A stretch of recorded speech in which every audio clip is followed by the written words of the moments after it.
Hello friends, இன்றைக்கி நம்ம என்ன பார்க்க போகிறோம் பார்த்தீங்கன்னா, கேசரி தான் பண்ண போகிறோம் சொல்லிட்டு எங்கள் அம்மா வந்து கடாய் வச்சுட்டு அதில் ரவை போட்டு வறுத்துட்டு இருந்தாங்க. என்னன்னு சொல்லி கேட்டால் கேசரி செய்யப்படும் சொன்னாங்க. சரி, ஓகே, நம்ம ரெசிபியாவது வீடியோவில் போடலாம் சொல்லிட்டு எடுத்தேன். ஃபஸ்ட்டு வந்து கடாயில் ரவையை போட்டு வறுத்து எடுத்துக்கிட்டு அது வேறு தீயை வச்சுட்டு அதுக்கப்புறம் வந்து அதை எடுத்து இன்னொரு பாத்திரத்தில் போட்டுட்டு அதுக்கப்புறம் பார்த்திங்கன்னா கடலை எண்ணெய் தான் யூஸ் பண்ணுவோம். கடலை எண்ணெய் ஊற்றிட்டு அதுக்கப்புறம் பார்த்திங்கன்னா லைட்டாக நெய் ஊற்றிட்டுக்கப்புறம் அப்போ வந்து நெய் சாப்பிட மாட்டார். ஸோ அதனால் வந்து லைட்டாக தான் போட்டாங்க நெய். அப்புறம் பார்த்திங்கன்னா எண்ணெயும் வந்து நல்லா மெல்ட் ஆகி அப்படியே கலரி விட்டுட்டு இருக்கணும்னு சொன்னாங்க. அந்த ஹீட்டில் அப்படியே வந்து நல்லா அப்படியே வந்துட்டதுக்கப்புறம் நம்ம முந்திரி திராட்சை அதெல்லாம் வந்து வறுத்து எடுத்துக்கணுமா.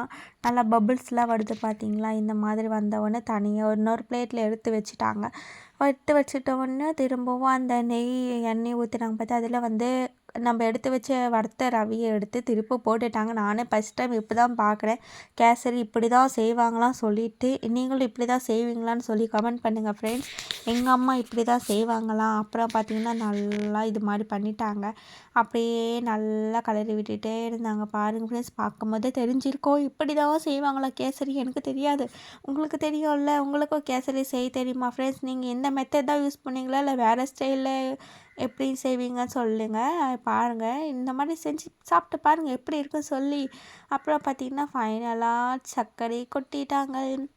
நான் கூட சர்க்கரை எதுக்கு இவ்வளோ சர்க்கரை கறிக்கும் சொல்லிட்டு சொன்னேன்.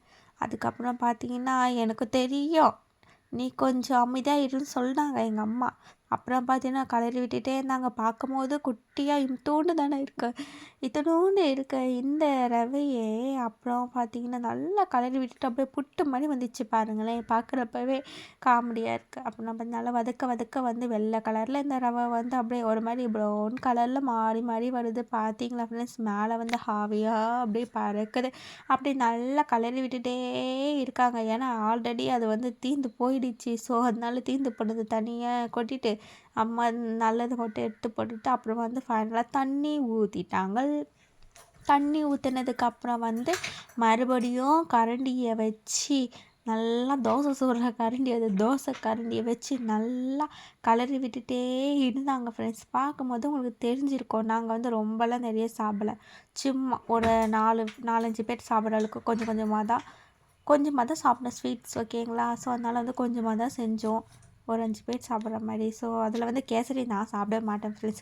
அப்புறம் வந்து ஃபைனலாக பார்த்தீங்கன்னா நல்லா கலரி விட்டு ஏலக்காய் போட்டாங்க. ஏலக்காய் போட்டு அப்புறம் வந்து அப்படியே கொஞ்ச நேரம் விட்டாங்க அப்படியே அமைதியாக.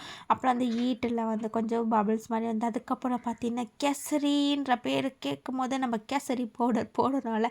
ஸோ அதனால கேசரி பவுடரை போட்டு நல்லா கலக்குன்னு கலக்கிட்டே இருந்தாங்க ஃப்ரெண்ட்ஸ். திரும்பவும் கேசரி பவுடர் கலர் பத்தலை சொல்லிட்டு திரும்பவும் கொட்டினாங்க. திரும்பவும் கொட்டிட்டு திரும்பவும் கலக்கினே இருந்தாங்க. அப்படியே மேலே வந்து அந்த ஏலக்காய்லாம் வருது பார்த்தீங்களா.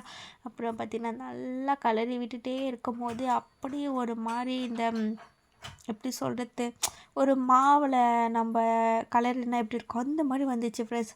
நம்ம ஃபஸ்ட்டு பார்க்குறப்போ இருந்த ரவை இது மாதிரி பவுடர் மாதிரி வந்து ஃபைனலாக கேசரி ரெடி பண்ணி தட்டில் போட்டு அப்படியே சாப்பிட்டு பாருங்கள், நல்லா அருமையாக இருக்கும்.